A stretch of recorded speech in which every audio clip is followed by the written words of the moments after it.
Fala, confrade. Confrade, nesse vídeo de hoje a gente vai estar falando sobre o episódio aqui, sobre a questão da rota da seda da China, que a gente há muitos anos ouve falar e está se concretizando aí. O que você tem para me falar disso aí, confrade? Bom, confrade, a Rota da Seda Chinesa nada mais é do que um projeto para viabilizar ainda mais a sua expansão comercial.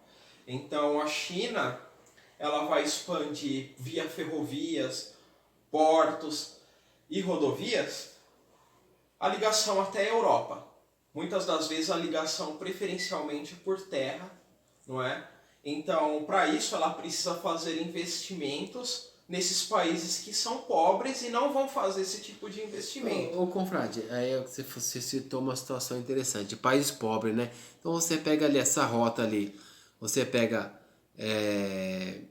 a Índia, tem uma parte dela ali, tem o Paquistão, Iraque, então é a rota da seda, né? Até o leste europeu ali. Isso, Europa. Então, quer dizer, você pega ali a questão dos portos, com interesse chinês é investir o quê? Em portos, em rodovias e ferrovias que fazem com que aquelas mercadorias produzidas pela indústria chinesa seja o quê?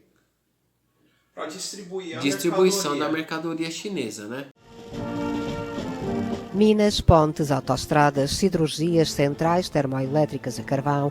Os investimentos da China nos Balcãs crescem a olhos vistos no âmbito do projeto da nova Rota da Seda, que também envolve a Itália, uma dor de cabeça para a União Europeia. De visita à Croácia, o primeiro-ministro chinês afirmou: Esperamos conectar a iniciativa da nova Rota da Seda da China com a estratégia de desenvolvimento da Croácia. Gostaríamos de desenvolver a cooperação na construção de infraestruturas, respeitando a independência e a integridade territorial da Croácia. Entre 2007 e 2017, os investimentos chineses nos Balcãs chegaram a 12 mil milhões de euros, dos quais um terço na Sérvia e um quinto na Bósnia. A União Europeia ainda tem uma clara supremacia de investimento estrangeiro na região, mas os exemplos de negócios da China não faltam. Os chineses compraram a maior siderurgia da Sérvia, pagando 46 milhões de euros e evitando o desemprego a 5 mil funcionários. O Montenegro contratou um empréstimo de 800 milhões de euros com um banco chinês para construir uma autoestrada.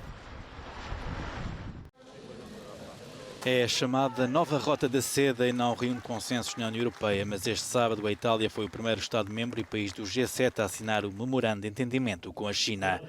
O projeto prevê a aproximação do Oriente com o Ocidente através de um avultado investimento em comunicações e infraestruturas terrestres e marítimas em diversos países. Os representantes das duas nações assinaram ao todo 29 acordos, sendo 19 ministeriais. De fora ficou o controverso sistema de comunicações G5. Tanto a França e a Alemanha dizem-se céticas em relação ao projeto lançado por Pequim em 2013. Na terça-feira, Xi Jinping vai encontrar-se em França com o presidente francês Emmanuel Macron, com a chanceler alemã Angela Merkel e com o presidente da Comissão Europeia Jean-Claude Juncker.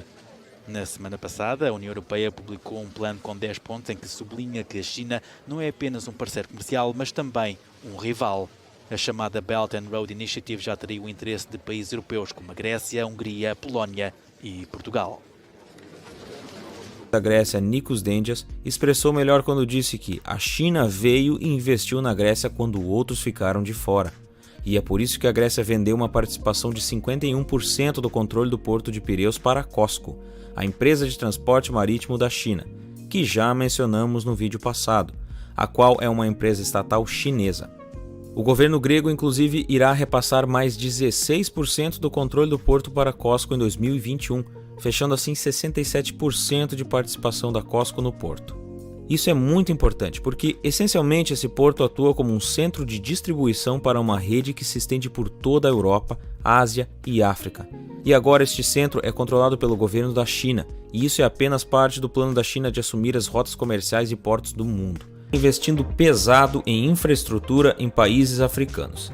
Alguns desses investimentos são 2 linhas ferroviárias, uma na Nigéria e outra na Etiópia, que juntas somam 16,5 bilhões de dólares, e a zona econômica de 11 bilhões de dólares que está sendo desenvolvida na Tanzânia. Esses são somente alguns dos projetos chineses, mas existem centenas de outros. Uns dizem estar animados com essas infraestruturas financiadas pela China. Outros a acusam de fazer pressões políticas para influenciar os países africanos, também chamado de neocolonialismo. A China emprestou dinheiro para a África construir esses trens, barragens e outras estruturas no continente, alegadamente para comprar aliados políticos. Mas por que?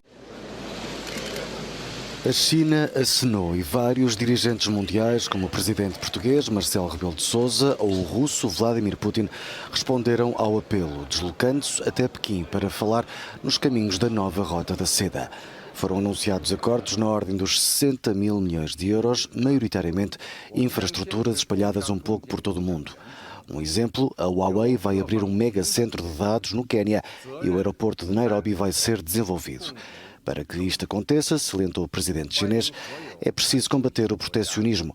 O país não estivesse em guerra comercial com o governo de Donald Trump. Xi Jinping convidou os participantes a tomar posições, dizendo que todos os países interessados nesta iniciativa poderão participar. E acrescentou ainda que vai continuar a defender o crescimento em conjunto feito de diálogo, cooperação e partilha de responsabilidades. A maior parte das obras, elas são feitas com a finalidade do quê? Com fim comercial, de você viabilizar o transporte da sua mercadoria. E a China faz exatamente isso. Como ela tem uma indústria forte, uma indústria exportadora pesada, ela precisa fazer isso no mundo inteiro. Até porque também, confrade, é o seguinte, a Europa ela perdeu aquele centro, aquele núcleo de nação, né? industrial, né? Então você pega um exemplo, a Alemanha, a Itália, a Espanha, a Holanda, a Grécia, a própria Grécia ali, esses países que têm o seu território voltado ali para o mar, o que eles fazem? Eles pegam, de alguma forma, tentam pegar concessões ali dos portos para que aquilo ali vire um território chinês, de concessões chinesas, e para que eles possam estar chegando com os navios ali para distribuir a mercadoria para a Europa toda ali, e futuramente para outros países ali. Exatamente, confrade. Agora, isso daí no Brasil, às vezes eu penso, será que isso no Brasil seria viável?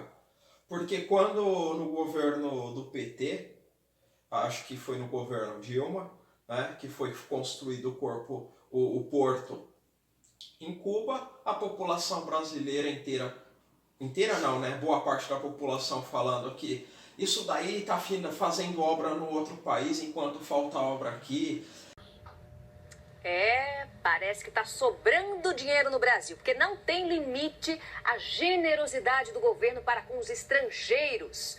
Para o porto cubano, nós liberamos mais de 800 milhões de dólares, isso só na primeira fase. Ano passado saíram dos nossos cofres mais de 500 milhões de dólares em crédito para a ilha de Fidel. Está financiando a ditadura cubana, quando na verdade o Brasil, no papel de líder regional da América Latina, tem o dever de, por exemplo, investir em portos, rodovias e ferrovias na América Latina inteira para a gente escoar a nossa mercadoria. O Porto de Mariel é importante para aumentar a inserção caribenha do Brasil. Evidentemente, o Brasil tem uma inserção maior no nosso entorno regional, que é a América do Sul. O Brasil tem, historicamente, uma inserção menor na América Central e também no Caribe. Provavelmente, com a vinda de empresas brasileiras para se instalarem no Porto de Mariel, o Porto de Mariel, que é um porto que oferece uma série de vantagens fiscais, mais ou menos no modelo das zonas de processamento e exportação ZPA no Brasil, com sistema de drawback, sem limite de remessas para lucros e dividendos, permitirá uma maior presença comercial do Brasil, não só em Cuba, mas em toda a região. Com a obra de Mariel, mais praticamente 500 empresas se beneficiaram com essa obra, aonde essa obra vai representar um momento diferente comercial de Cuba para o mundo. E o Brasil acredita nisso, eu acho que nós também usaríamos também essa ponte Mariel para crescimento das nossas exportações. A ação do Porto é um projeto estratégico para o aumento do intercâmbio comercial de Cuba e representa uma oportunidade de investimentos para empresas brasileiras. Os principais produtos vendidos pelo Brasil a Cuba em 2013 foram óleo de soja, arroz e milho. Quer dizer, o Brasil, na verdade, deveria ser uma China, vamos dizer assim, uma China dentro da América Latina, né? Porque o próprio presidente do Uruguai, numa entrevista ao Mujica, né, quando era presidente do Uruguai, ele falou: o Brasil tem que cumprir o papel de líder regional. Por exemplo, o Brasil produz as portas, o Uruguai, que é um país pequeno, produz as maçanetas. E de fato deveria ser assim para o continente sul-americano ser uma potência industrial. Mas, para isso, a população precisa ter um QI e uma visão do que é nação. Porque a China, ela sempre foi império.